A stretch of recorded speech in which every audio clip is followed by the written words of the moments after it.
श्री कृष्ण कहते हैं कि जो मन की खोज में लगे रहे वही सच्चे प्रेम को पाता है।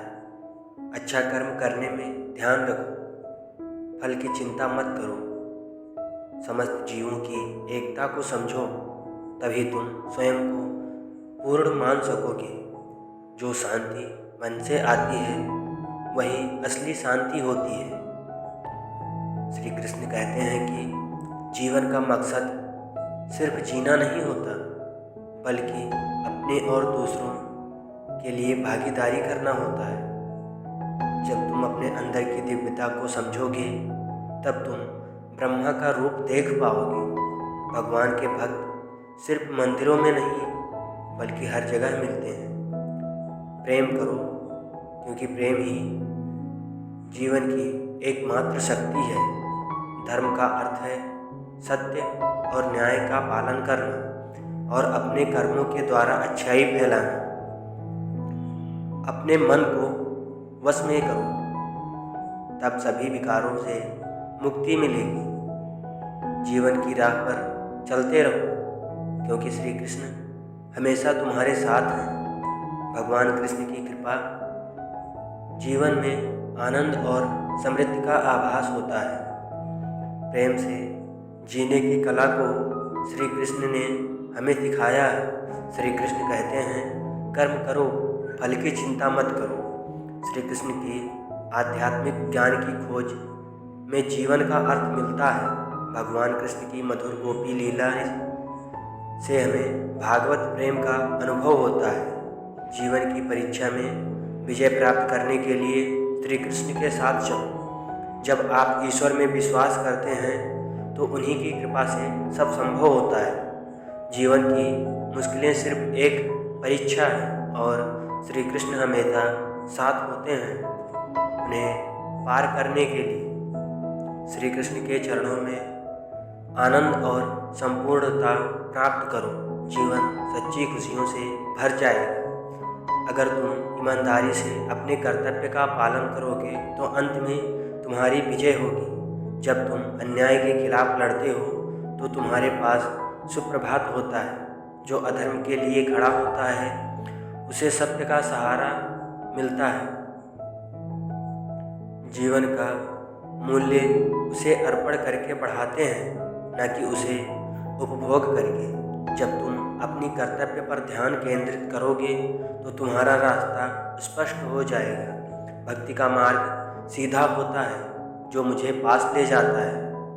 आपसी प्रेम और सहानुभूति से युक्त होकर तुम दिव्यता को प्राप्त कर सकते हो। जब तुम दूसरों की सहायता करते हो तो तुम्हारी सच्ची सेवा होती है। जीवन का असली उद्देश्य अंतरंग शांति का अनुभव करना।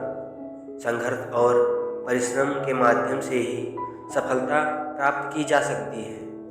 अर्जुन, जो भी हो रहा है अच्छा होने के लिए हो रहा है। ईश्वर का वचन सत्य है और उसकी वाणी में विश्वास रखो। प्रेम करना सीखो, अन्यथा कार्यों का अर्थ नहीं होता। जब तुम प्रेम करोगे तब तुम्हारा मन परमात्मा के पास बस जाएगा। जीवन का मार्ग ध्यान, भक्ति और सेवा के माध्यम से जाता है। इन तीनों में पूर्णता प्राप्त करो और अनंत शांति को प्राप्त करो। चिंता मत करो, भगवान हमेशा तुम्हारे साथ हैं। जो कुछ हो रहा है वह उनकी इच्छा के अनुसार ही हो रहा है। आपके कर्म आपके द्वारा नहीं बनते, बल्कि आपकी आस्था के आधार पर बनते हैं। जो भी कर्म तुम प्रेम से करो वह आपको मुक्ति के मार्ग में ले जाएगा। जब तुम किसी को न्याय देते हो तब तुम परमात्मा का कार्य कर रहे हो। न्याय का पालन करना तुम्हें आत्मिक शांति और स्वतंत्रता प्रदान करेगा। अहंकार को त्यागो, प्रेम में खो जाओ। प्रेम एक स्वतंत्र और निस्वार्थ भावना है जो तुम्हें आत्मा के समीप ले जाती है। जब तुम प्रेम के साथ सबका भला करते हो तो तुम परमात्मा के साथ एकीभाव में हो जाते हो। सबकी मदद करने में आनंद और सुख होता है। मन को संयमित करो, और भगवान की आराधना करो। जब तुम भगवान के साथ स्थिर रहोगे तब तुम्हें सुख और आनंद की प्राप्ति होगी। जीवन में धर्म का पालन करो और सत्य का मार्ग चुनो। जो भी कार्य तुम सत्य और धर्म के आदान प्रदान में करोगे वह तुम्हें आत्मिक उन्नति का मार्ग दिखाएगा। जीवन में सच्ची खुशियाँ प्राप्त करने के लिए आपको दूसरों के लिए दिया जाने वाला प्रेम और सेवा करना होगा। भगवान कहते हैं, जैसी आपकी भावना होगी वैसा ही आपका फल होगा। अपने मन को सकारात्मक और निर्मल रखें। जब तक हम किसी के लिए कुछ नहीं करते तब तक हम कुछ नहीं बन सकते। भगवान की सेवा करें और उनकी कृपा प्राप्त करें। भगवान को खोजने के लिए आपको पहले अपने अंतर मन की शांति को स्थापित करनी होगी। अनन्य भाव से भगवान को याद करें और उनके समीप एकाग्रता से बने रहें। वे हमेशा आपके साथ हैं। अपनी आत्मा को भगवान को पहचानें और उनकी दिशा में चलें। वे हमेशा सच्चे मार्गदर्शक होंगे। अपने दुखों को भगवान के प्रति श्रद्धा में धारण करें, क्योंकि वे हमारी समस्याओं का समाधान करने के लिए हमेशा तैयार होते हैं। जीवन की कठिनाइयों का सामना करने के लिए अपने अंतर्यामी भगवान की ओर आदेश करें। वे आपको शक्ति और सामर्थ्य प्रदान करेंगे। भगवान की कृपा से हम अपनी अवधारणाओं और संकल्पों को प्राप्त करते हैं, जो हमें सच्चे सुख और ले जाते हैं। भगवान कहते हैं, कर्म करो, फल की चिंता मत करो। जीवन में समर्पण और कर्मयोग के माध्यम से आप उच्चतम सफलता प्राप्त करेंगे। भगवान की भक्ति करते समय अपनी नींद, गर्व और भ्रम को छोड़ दें। आपका मन शुद्धता और प्रेम के साथ भरा होना चाहिए। भगवान का स्मरण करते समय जीवन के सभी पहलुओं में आदर्शता बनाए रखें। भगवान के चरणों में आश्रय लें, क्योंकि वे हमारे सभी कर्मों का पालन करते हैं और हमें उद्धार करते हैं। जब आप भगवान की सेवा करते हैं तो अन्य लोगों की सेवा करने में आपका आनंद बढ़ता है। भगवान के प्रति आपका अनुराग और समर्पण की दृष्टि से आपके जीवन में सभी चीज़ें संगठित हो जाती हैं। भगवान के आदेशों को अपने जीवन में शामिल करें, क्योंकि वे सत्य, प्रेम और त्याग के प्रतीक हैं। भगवान की कृपा को प्राप्त करने के लिए आपको धैर्य और आत्मविश्वास से कार्य करना होगा। भगवान के संग सदैव रहें और उनके द्वारा दिए गए मार्ग पर चलें। वे हमेशा आपकी रक्षा करेंगे।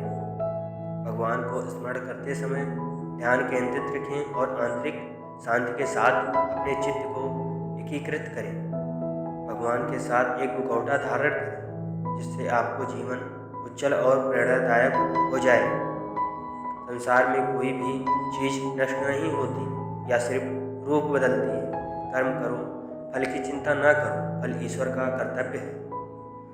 सभी धर्मों में प्यार और समरसता होनी चाहिए, क्योंकि वे सब एक ही सत्य की ओर ले जाते हैं। जो आपको सत्य और धर्म की राह दिखाए वही आपका सच्चा गुरु है।